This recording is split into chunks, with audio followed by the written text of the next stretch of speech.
బీహార్లో జరగనున్న ఎన్నికల్లో బీహార్ ఎన్నికల్లో మహాగఠబంధన్ అంటే కాంగ్రెస్ అండ్ రాష్ట్రీయ జనతాదళ్ ఆర్జేడీ సారథ్యంలోని మహాగఠబంధన్ మహాకూటమి అట్లాగే ఎన్డీఏ కూటమి ఈ రెండు కూటముల మధ్య హోరాహోరీ పోరాటం జరుగుతోంది. దీనికి సంబంధించి చాణక్య స్ట్రాటజీస్ సంస్థ ఒక ప్రీపోల్ సర్వే విడుదల చేసింది. ప్రీపోల్ సర్వే రిపోర్టు విడుదల చేసింది. ఇందులో వాళ్ళు చాణక్య స్ట్రాటజీస్ రిపోర్ట్ ప్రకారం ఎన్డీఏ కూటమికి అవుట్ ఆఫ్ అక్కడ టోటల్ సీట్స్ మనందరికీ తెలుసు 243 243 సీట్లకు గాను ఎన్డీఏ కూటమి 128 నుంచి 134 సీట్స్ గెలుచుకునే అవకాశాలు ఉన్నట్టు ఈ సంస్థ తెలియజేసింది సర్వేలో. అండ్ నెక్స్ట్ మహాగఠబంధన్ అంటే కాంగ్రెస్ ఆధ్వర్యంలోని కూటమి ఇది అవుట్ ఆఫ్ 243లో 102 నుంచి 108 వరకు ప్రజెషన్ ఇస్తుంది. అంటే ఎన్డీఏ కూటమికి అట్లాగే మన ఈ ఇండియా కూటమి అంటే ఏదైతే మహాగఠబంధన్ మహాకూటమికి మధ్య ఆల్మోస్ట్ ఒక 15 నుంచి 20 సీట్ల తేడా కనిపిస్తోంది. దాదాపు 20 సీట్ల తేడా అంటే 15 నుంచి 20 సీట్ల ఆధిక్యంలో ఎన్డీఏ ఉన్నట్టుగా చాణక్య స్ట్రాటజీస్ తాజా సర్వేలో వెల్లడించింది.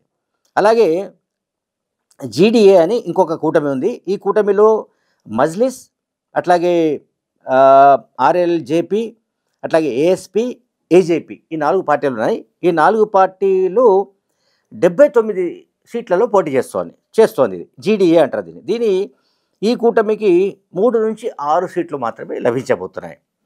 సో ఇప్పుడు దీంట్లో ఎన్డీఏ కూటమిలో ఉన్న భాగస్వాములు ఎవరంటే భారతీయ జనతా పార్టీ, ఆ తర్వాత జనతాదళ్ యునైటెడ్ జనతాదళ్ అంటున్నాం నితీష్ కుమార్ సంబంధించిన పార్టీ, అట్లాగే ఇంకొకటి లోక్శక్తి జనతా పార్టీ ఎల్జేపీ, తర్వాత హెచ్ఐఎం అనే ఇంకొక పార్టీ ఉంది, ఆర్ఎల్ఎం అనే ఒక పార్టీ అండ్ ఐఎన్డి అనే ఇంకొక పార్టీ ఉంది. సో ఈ మొత్తం కలిసి 243కి పోటీ చేస్తున్నాయి. ఇది ఎన్డీఏ కూటమి. అట్లాగే మహాగఠబంధన్ అంటే కాంగ్రెస్ ఆర్జేడీ సారథ్యంలోని కూటమిలో రాష్ట్రీయ జనతాదళ్ 143 స్థానాల్లో పోటీ చేస్తుండగా కాంగ్రెస్ పార్టీ 61 స్థానాల్లో పోటీ చేస్తోంది. అట్లాగే CPI Marxist Leninist party 20 assembly నియోజకవర్గాల్లో పోటీ చేస్తుండగా విఐపి అనే పార్టీ 12 స్థానాల్లో, సిపిఐ 9 అసెంబ్లీ నియోజకవర్గాల్లో, అట్లాగే సిపిఎం 4 నియోజకవర్గాల్లో అండ్ ఐఎన్పి అనే పార్టీ 3 స్థానాల్లో, జేజేడి అనే సంస్థ 1 స్థానంలో, ఐఎన్డి అనే పార్టీ 2 స్థానాల్లో పోటీ చేస్తున్నాయి. సో ఈ కూటములు అంటే 243కి 243 స్థానాల్లో మహాగఠబంధన్ అట్లాగే ఎన్డీఏ 2 కూటములు కూడా పోటీ చేస్తున్నాయి. ఈ 2 కూటముల్లో నేను చెప్పినట్టుగా చాణక్య స్ట్రాటజీస్ చెప్తున్నది ఏంటంటే 128 నుంచి 134 ఇది మన ఎన్డీఏ కూటమికి ప్రొజెక్షన్ ఇస్తోంది. అండ్ మహాగఠబంధన్ వచ్చేసి 102 నుంచి 108 అంటే ఆల్మోస్ట్ ఒక 15-20 సెగ్మెంట్స్ అనుకోండి, ఆల్మోస్ట్ 20 సెగ్మెంట్స్ తేడా కనిపిస్తుంది. అండ్ ఇక్కడ మనం గమనించాల్సిన గత ఎన్నికల్లో అంటే 2020 ఎన్నికల్లో ఆశ్చర్యం ఏంటంటే మహాగఠబంధన్కు ఎన్డీఏ కూటమికి తేడా మనకు తెలిస్తే ఆశ్చర్యపోతాం. కేవలం 12,678 ఓట్లు మాత్రమే. చూడండి, అధికారంలోకి రావడానికి అధికారంలోకి రాకపోవడానికి మధ్య తేడా కేవలం 12,678 ఓట్లు మాత్రమే. సో టోటల్గా పోలైన ఓట్లు 3.5 కోట్ల దాకా ఇంచుమించు పోలయ్యాయి. ఇది 2020లో అంటే గత ఎన్నికల్లో.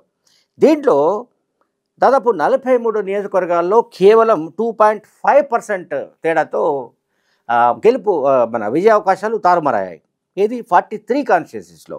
అండ్ తర్వాత ఇంకొక 17 సెగ్మెంట్స్లో 1% తేడాతోటే మహాగఠబంధన్ సీట్లను కోల్పోయింది, 17 సీట్లను కోల్పోయింది. ఆ తర్వాత 26 సెగ్మెంట్స్లో 1 to 2% మాత్రమే గ్యాప్ వచ్చింది. అది గెలిచిన వాళ్లకు ఓడిపోయిన వాళ్లకు. అంటే ఆల్మోస్ట్ 1 to 2.5 మార్జిన్తో మాత్రమే లాస్ట్ టైం ఆల్మోస్ట్ పోటాపోటీగా జరిగింది. ఇంచుమించు అదే పరిస్థితి ఇప్పుడు కూడా కనిపిస్తున్నట్టు చాణక్య స్ట్రాటజీస్ చెప్తోంది. అండ్ చిరాగ్ పాస్వాన్కు సంబంధించి ఇది Lok Janshakti party broke away from the NDA అంటే ఎన్డీఏ నుంచి బయటకు వచ్చింది. అంటే బట్ అదేంటంటే దాంతో జేడీఏతో ఉంది. While professing loyalty to the BJP ఈ సెక్యూర్డ్ 6.66 ఓట్స్ లాస్ట్ టైం సాధించుకుంది. సో ఈసారి ఆ పార్టీకి ఎన్ని వస్తాయనేది ఒకటి చూడవలసి ఉంది. ఈ చాణక్య స్ట్రాటజీ చెప్తున్న విషయం. And Majlis party last time వచ్చేసి మజ్లిస్ పార్టీకి వచ్చింది 1.24% ఓట్లు వచ్చాయి మజ్లిస్ పార్టీకి. అండ్ అయితే 5 సీట్లలో గెలిచింది మజ్లిస్ పార్టీ. బీహార్లో 5 అసెంబ్లీ సెగ్మెంట్లను గెలుచుకుంది 2020లో. అండ్ ఇప్పుడు ఈ టైంలో ఎన్ని గెలుస్తాయి అనే దానికి సంబంధించి అంటే ఇప్పుడు కూడా 3 to 6 సీట్స్ మజ్లిస్ అండ్ ఆ పార్టీతో ఇంకొక 3-4 పార్టీలు కూటమిగా ఉన్నాయి. ఆ కూటమికి 3 నుంచి 6 సీట్లు వచ్చే అవకాశం ఉన్నట్టు ఈ చాణక్య స్ట్రాటజీస్ చెప్తోంది. అండ్ ఇంకోటి ఏంటంటే ఇక్కడ మనం గమనించాల్సింది ఆర్జేడీ కీలకమైన పాత్ర పోషిస్తోంది. ఆర్జేడీ తరపున అంటే మొత్తం మహాగఠబంధన్ మహాకూటమి ముఖ్యమంత్రి అభ్యర్థిగా తేజస్వి యాదవ్ను మహాకూటమి ప్రకటించింది. వేరాజ్ ఎన్డీఏ వైపు విషయానికి వస్తే అమిత్ షా ఆ విషయాన్ని దాటవేశాడు. అని చెప్పలేదు. ఎన్నికల పూర్తయిన తర్వాత ఫలితాలు వెల్లడించిన తర్వాత అప్పుడు ఫైనల్గా ముఖ్యమంత్రి ఎవరన్నది మేము నిర్ణయిస్తామని చెప్పాడు తప్ప నితీష్ కుమార్ వైపు ఆయన మొగ్గు చూపలేదు. సో దీంతో నితీష్ కుమార్ కొంత ఆగ్రహంతో ఉన్నట్టుగా కొన్ని కథనాలు ప్రచారంలో ఉన్నాయి. తర్వాత ఇప్పుడు అంటే వాళ్ళు ఎన్డీఏ ఉద్దేశం ఏంటంటే బీజేపీ ఆల్మోస్ట్ ఎన్ని సీట్లలో పోటీ చేస్తుంది, 101 సీట్స్లో పోటీ చేస్తుంది. సో మెజారిటీ సీట్స్ కనుక బీజేపీ గెలుచుకుంటే అంటే ఈక్వల్గా పోటీ చేస్తుంది. బీజేపీ 101 సీట్లలో పోటీ చేస్తుంది. అదే సమయంలో యునైటెడ్ జనతాదళ్ నితీష్ కుమార్ పార్టీ కూడా 101 అసెంబ్లీ నియోజకవర్గాల్లో పోటీ చేస్తుంది. సో రెండు కూడా సమానంగా పోటీ చేస్తున్నాయి అవుట్ ఆఫ్ 243కి. ఇంకా రిమైనింగ్ జనశక్తి కావచ్చు, ఇంకా చిన్న చిత్క పార్టీలు ఉన్నాయనుకోండి. బట్ ఇక్కడ ఏంటంటే మేజర్ షేర్ అంటే BJP and United Janata JDU ఈ రెండు పార్టీలు కలిసి 243 సీట్లలో 202 సీట్లలో పోటీ చేస్తున్నాయి.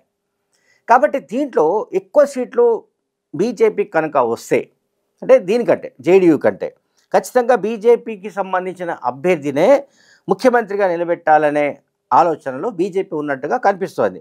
అంటే ఇప్పటికిప్పుడు మహాకూటమి ఎట్లాగో తేజస్వి యాదవ్ను ప్రకటించిన కారణంగా మనము దాన్నే స్ఫూర్తిగా తీసుకొని మనం ఎన్డీఏ తరపున ప్రకటిస్తే బాగుండదని బహుశా బీజేపీ అగ్రనాయకత్వం భావించి ఉండాలి. అట్లాగే నితీష్ కుమార్ విషయంలో కూడా వాళ్లకు ఇంకొక వేరే ఆలోచన ఉన్నట్టుగా కూడా మనకు కనబడుతోంది.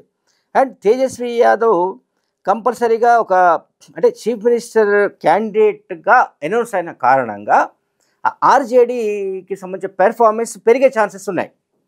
ఇప్పుడు ఫేస్ ఆఫ్ ద బీహార్ అనే వరకు మనకేం కనిపిస్తుంది, తేజస్వి యాదవ్ ముఖ్యమంత్రి అభ్యర్థిగా చాలా ప్లాన్డ్గా ప్రకటించింది మహాకూటమి. అటువైపు ఎన్డీఏ తరపున ముఖ్యమంత్రి ఎవరు అన్నది తేలడం లేదు, అంటే వాళ్ళు ప్రకటించలేదు. దీనివల్ల ఏంటంటే తేజస్వి యాదవ్కు అడ్వాంటేజ్ ఉన్నట్టుగా చాణక్య స్ట్రాటజీస్ కూడా చెప్తోంది. Chances of winning have been somewhat diminished and due to the poor composition and seals allotted to Congress. So వీళ్ళు చెప్తున్నది ఏంటంటే చాణక్య స్ట్రాటజీస్ ఎనీహో మొత్తం మీద టైట్ కాంటెక్స్ట్ అయితే ఉంటుంది. ఏది మహాకూటమి వర్సెస్ ఎన్డీఏ ఈ రెండింటి మధ్య నువ్వా నేనా అనే పోటీ అయితే ఉంటుందనేది ఫైనల్గా తేల్చింది. అయితే ఇంకొకటి ఏం చెప్తుందంటే లీడర్షిప్ సంబంధించిన డైనమిజం. దీంట్లో మహాకూటమి నుంచి క్లియర్ కట్గా చీఫ్ మినిస్టర్ క్యాండిడేట్ అనౌన్స్ అయిన కారణంగా అది మహాకూటమికి అనుకూలంగా మారే ఛాన్సెస్ ఉన్నట్టుగా కూడా చెప్తోంది. దీనివల్ల ఇది ప్రభావం దీనిపైన పడే అవకాశం ఉంటుంది. అండ్ యూత్ సెక్షన్ ఏదైతే ఉందో అది కూడా మహాకూటమి వైపే ఉంది, అంటే కాంగ్రెస్ ఆర్జేడీ కూటమి వైపే ఉంది. ఇది యూత్ అదే యాజ్ ఎ హోల్గా. ఆ తర్వాత ఉమెన్ ఓటర్స్ మాత్రం ఎన్డీఏ వైపు ఉన్నట్టుగా ఈ చాణక్య స్ట్రాటజీస్ తెలియజేస్తోంది. అట్లాగే మైనార్టీ ఓటర్స్ బాగా డిసైడింగ్ ఫ్యాక్టర్గా కనిపిస్తోంది. మైనార్టీ ఓటర్స్ పర్టికులర్లీ పూర్వాంచల్ కావచ్చు, అట్లాగే Champaran regions expected to play crucial role అని చెప్తున్నారు. సో ఇక్కడ ఈ ప్రాంతాల్లో కొన్ని సీట్లను సాధించుకునే ఛాన్సెస్ ఉన్నాయి. అట్లాగే seat sharing arrangements among Mahagathbandhan partners are causing some friction. సరే ఈ అంటే సీట్ల కేటాయింపులో ఇది మహాకూటమికి సంబంధించిన సీట్ల కేటాయింపులో కొన్ని చోట్ల అభిప్రాయ భేదాలు వచ్చాయి అనేది చాణక్య స్ట్రాటజీ చెప్తోంది. అండ్ జనసురాజ్ పార్టీ దీని గురించి చెప్పాలి ప్రత్యేకంగా. అంటే ప్రశాంత్ కిషోర్ స్థాపించిన జనసురాజ్ పార్టీ ప్రభావం అనేది చాలా పరిమితమని చెప్తోంది. జనసురాజ్ చాలా పార్టీ లిమిటెడ్ ఇంపాక్ట్ అని ఈ చాణక్య స్ట్రాటజీస్ తెలియజేసింది. Jansuraaj party is unlikely to open its account this election though it may chip away a Mahagathbandhan overall vote share the certain constituencies. అంటే ఇక్కడ ఏం చెప్తుందంటే జనసురాజ్ పార్టీ ప్రశాంత్ కిషోర్ పార్టీ చివరకు ఇందులో ఎంత ఖాతా తెరుస్తుంది, ఎన్ని సీట్లు వస్తాయని పక్కన పెడితే ఆ పార్టీ మహాకూటమికి పడే ఓట్లను చీల్చే అవకాశం ఉన్నట్టుగా కూడా చాణక్య స్ట్రాటజీస్ తన సర్వేలో తెలియజేసింది. Thank you very much.